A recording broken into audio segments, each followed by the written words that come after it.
আমরা ঈমান ভঙ্গের কারণ জানি না। ঈমান ভঙ্গের 10টা কারণ আছে, এটা আমরা জানি না।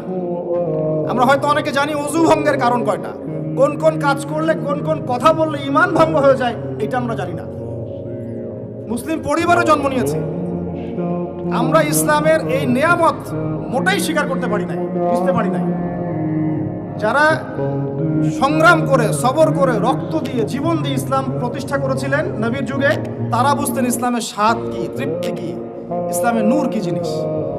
রেডিমেড পেয়েছি ইসলাম, ইসলামের আলিফ পর্যন্ত আমাদের ভিতরে ঢোকে নেই এখন। শিরক, শিরক কত প্রকার কি কি ম্যাক্সিমাম জানে না, ম্যাক্সিমামই না।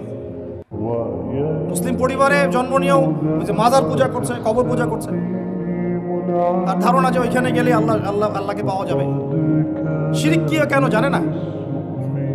মুসলিম পরিবারে জন্ম নিয়ে বলছে যে এই বিশ্বটা আল্লাহ পাক সৃষ্টি করেন নাই, নাউজুবিল্লাহ, বিগ ব্যাং থেকে সৃষ্টি হয়েছে।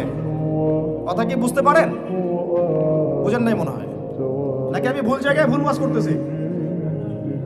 মুসলিম পরিবারে জন্ম নিয়ে বলছে মহাবিশ্ব বিগ ব্যাং থেকে সৃষ্টি হয়েছে, মানে আল্লাহ সৃষ্টি করেন নাই। বুঝেন বিগ ব্যাং কি জিনিস?